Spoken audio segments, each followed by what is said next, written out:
एक गरीब लड़का जो प्रेमिका से शादी करना चाहता था, लेकिन उसके पास पैसे नहीं थे और पैसा इकट्ठा करने के लिए वो घर से निकलता है, अपने दोस्तों के साथ मिलकर एक ऐसी प्लानिंग करता है जिसके बाद उसके पास ढेर सारे पैसे आ जाएंगे। वो अपनी प्रेमिका से शादी कर लेगा और जब वो पूरी प्लानिंग कर लेता है तो ढेर सारे पैसा और जेवरात सब कुछ था, लेकिन कुछ ऐसा घटना घट जाती है जिसके बाद एक 3 कत्ल हो जाते हैं और तीसरा कत्ल खुद उस लड़के का हो जाता है जिसने प्लानिंग की हुई थी, जो प्रेमी था। जब उसकी कत्ल के बाद प्रेमिका को पता चलता है, लोगों को पता चलता है कि लव मैरिज के चक्कर में, शादी करने के जिद के चक्कर में, पैसे इकट्ठे करने के चक्कर में उसका भी कत्ल हो गया और वो भी पैसे मिलने के बाद। जब आप इस घटना को सुनेंगे तो आप भी हैरत में पड़ जाएंगे, आप सोचने पे मजबूर हो जाएंगे कि मतलब ऐसा भी हो सकता है। और चलते हैं और जानते हैं शुरू से आखिर तक पूरी कहानी विस्तार से। तो दोस्तों, मेरा नाम कौशल है, उम्मीद है कि आप लोग अच्छे होंगे, सुरक्षित होंगे।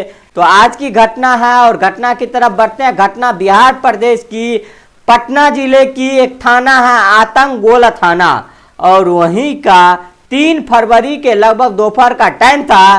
3 से 4 बजे का टाइम हो रहा था, क्योंकि उसी बीच दो आतंकगोला थाना पुलिस है, वहां सूचना मिलती है कि जो तांबा गांव है और बजीतपुर मोड़ है तांबा गांव में, और वहां पे आतंकगोल थाना के अंतर्गत आता है। वहीं पे एक्सीडेंट हुआ है जिसपे 3 लोग, 2 बाइकों की टक्कर हुई है जिसमें 3 लोगों बुरी तरह घायल हैं।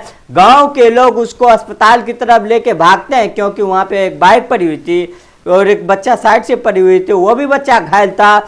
और जो 3 लोग थे उसकी सांसें उखड़ी चढ़ रही थी ऊपर। तीनों को अस्पताल लेके जाया जाता है। जब गांव के लोग वहां पहुंचते हैं, दूसरी तरफ पुलिस पे पहुंचती है और जो बाइक वहां पे पड़ी हुई थी उसको थाने में ले लिया जाता है। और जो 3 लोग थे, जब डॉक्टर्स उसको देखते हैं तो एक्सीडेंट का कोई निशान ही नहीं था। मतलब ऐसा लग रहा था कि इन तीनों के ऊपर ताबड़तोड़ चाकू से हमले किया गया। गले पे हर जगह चाकू का निशान था और चोट का निशान था। ना कहीं पे हाथ पे घसीट था, ना कोई गाड़ी टूटी हुई थी। तो पुलिस को लगता है कि इसके ऊपर चाकू से हमला किया गया। और जो 3 लोग थे उसको पहचान की जाती है, तो पता चलता है कि मनीष और मनीष की पत्नी कंचन और उनका बेटा जो 3 साल का था, जो उनके पास था वो, और ये तीनों एक बाइक पे थे। लेकिन जो दूसरा युवक था जिसकी पहचान हुई संजीव कुमार की, जो फुलेरपुर गांव के रहने वाला है, जो उसका थाना पड़ता है, इसी थाना के अंतर्गत वो गांव है। इन तीनों की पहचान हो जाती है। और जो ये मनीष था, अपनी पत्नी और बच्चों के साथ अपनी ससुराल से वापस तांबा गांव आ रहा था, क्योंकि तांबा गांव का ये रहने वाला था। और वहीं इसके ऊपर हमले किए गए। लेकिन सवाल यह है कि संजीव कुमार जो फुलेरपुर के रहने वाला है, उसके ऊपर कैसे हमले किए गए। अब पुलिस इसमें छानबीन में लग जाती है। सबसे पहले कॉल डिटेल जो है संजीव की, कंचन की, इन लोगों की चेक की जाती है कि शायद कोई दुश्मनी हो। पुलिस के दिमाग में एक सवाल था कि आखिर क्या हुआ, इन तीनों को मौत कैसे हो गई।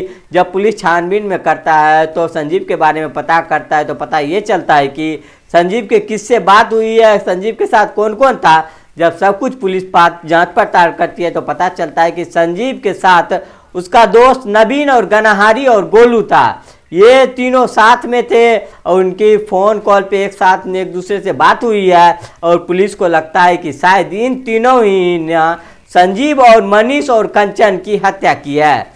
पुलिस को जब संजीव की फ़ोन में उन तीनों का नंबर मिलते हैं और उन तीनों से बातचीत हुई थी और उन्हीं के साथ में था ये, तो फिर पुलिस को पता चलता है, तीनों दोस्तों को गिरफ्तार करता है और सख्ती से पूछताछ किया जाता है कि संजीव तुम्हारे साथ था और तुमने उसके साथ क्या किया। जब पूरी जांच पड़ताल की जाती है, खुलासा करती है और कड़ी से कड़ी जोड़ती चली जाती है, तो पता चल जाता है कि जो संजीव कुमार है जिसकी मौत हुई है, इसकी प्रेम कहानी एक लड़की से चल रही थी जो इसी गांव के रहने वाली है।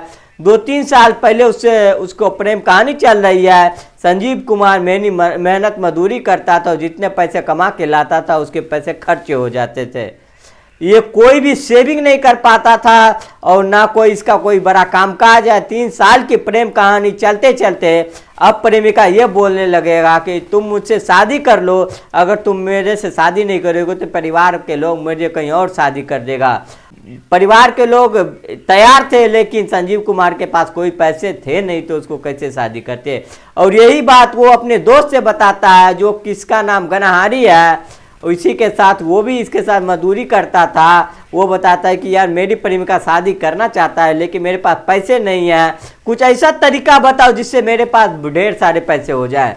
उसी बीच में गनहारी नवीन से बात करता है और गोलू से बात करता है, और बात चारू के मिलने के बाद प्लानिंग होती है कि हम लोग लूट करेंगे, घर में घुस के जाके पैसे लूटेंगे, और लूट जो करेंगे वो फुलेरपुर के संजय चौधरी के घर में जाके करेंगे। और 3 फरवरी को प्लानिंग के तहत ये 2 बाइकों से निकलते हैं और फुलेरपुर के जो संजय चौधरी थे उसके घर पहुंचते हैं। वहां पे जाके संजय चौधरी से पैसे मांगते हैं। संजय चौधरी बोलता है कि पूरा मेरा घर देख लो, अगर पैसा मिल जाए तो तुम ले लेना। ये संजय चौधरी के पूरा घर देखते हैं, लेकिन संजय चौधरी के घर में एक फूटी कौड़ी भी नहीं मिलती है। उसके बाद ये परेशान होकर वहां से आ जाते हैं और ये फिर घर के अंदर और पहुंचते हैं, और घर के अंदर पहुंचते हैं तो वहां भी इसको कुछ नहीं मिलते हैं, और ये टेंशन में आ जाते हैं। और ये टेंशन में आने के बाद ये बाइकों से ये तांबा गांव है उसकी तरफ ये आ रहे थे। वही बजीतपुर का जो मोड़ है वहां पे ये रुक के बातचीत कर रहे थे, लेकिन देख रहे थे उसी टाइम एक बाइक पे आ रहे थे मनीष और कंचन अपने बेटे के साथ आ रहे थे। फौरन इसके दिमाग में आता है कि ये लोग बाइक से आ रहे हैं, इसके पास जरूर पैसा होगा। मनीष को ये लोग रोकते हैं और उसे पैसे वगैरह लूटने लगते हैं।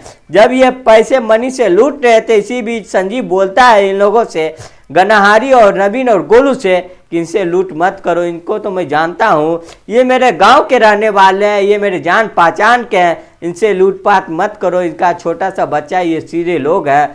संजीव इन तीनों को रोकता है, लेकिन वो तीनों मानता नहीं है। और उसी बीच में ये जो गनहारी है वो चाकू से मनीष और कंचन के ऊपर हमला कर देता है। वो जमीन पे गिर जाते हैं और वो तड़पने लगते हैं, उसे पैसे जाबरात सारा लूट लेते हैं। जब वो तड़प रहे थे उसका बेटा रोने लगता है।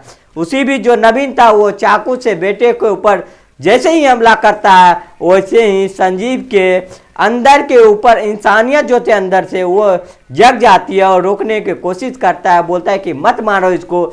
और इसी बीच गनहारी, नवीन और गोलू ये तीनों बोलता है कि ये तो मेरा बंडा फोड़ देगा, पुलिस को बता देगा, लोगों को बता देगा कि हमने लूट की है, हमने इनको मारा है, इसको भी मार दो, इसको भी ख़त्म कर दो। तीनों के हाथ में चाकू थे और वो चाकू से वो संजीव के ऊपर भी ताबड़तोड़ हमले करते हैं और जो पैसे और जेवरात थे वो लूट कर वहाँ से भाग जाते हैं। पुलिस को इतना पता चलता है, जो जेवरात थे वो भी पुलिस ने बरामद कर लिया, जो पैसे थे वो भी, और 3 फोन, ये चाकू, ये सारा बरामद कर लेता है और तीनों को उठा के जेल में डाल दिया जाता है। जब ये बात प्रेमिका को पता चलता है कि जो शादी करने की जिद कर रही थी, उसी शादी करने के लिए प्रेमी पैसे इकट्ठे कर रहा था और 3 गलत दोस्तों के साथ मिलकर लूटपाट का फैसला किया। और वो गलत नहीं था, लूटपाट नहीं करना चाहिए था, लेकिन वो 3 दोस्तों के बहकावे में आ गया और 3 दोस्तों ने उनकी भी हत्या कर दी। ये सुनने के बाद फिलहाल प्रेमिका का रोते रोते बुरा हाल है। उसने 2-3 बार अपने आप को खुदकुशी करने की कोशिश की, हमें पता चला है। और इस खबर के बाद गांव के लोग भी गंभीर है। जो संजीव पैसे इकट्ठे करने के लिए निकला था उसकी भी मौत हो गई, बड़े दुख की बात है। और दूसरी बात, ये घटना से सीख मिलती है कि आप किसी की बहकावे में ना आए, शॉर्टकट आप कोई भी रास्ता जो है वो नहीं अपनाएं। कोई भी शॉर्टकट रास्ता अगर अपनाएंगे तो ज़रूर फंस जाएंगे, इसीलिए आप ऐसे रास्ते पे ना चले जो मेहनत मजदूरी करके पैसा जो है उसी में आप सुकून है, चैन है। लूटपाट करना, शॉर्टकट अपनाना, ये जो है ज़िंदगी बहुत रिस्की होता है। ये कहानी का सुनाने का उद्देश्य किसी को परेशान करना नहीं, किसी को दिल दुखाना नहीं, बल्कि आपको जागरूक करना, आपको सचेत करना है।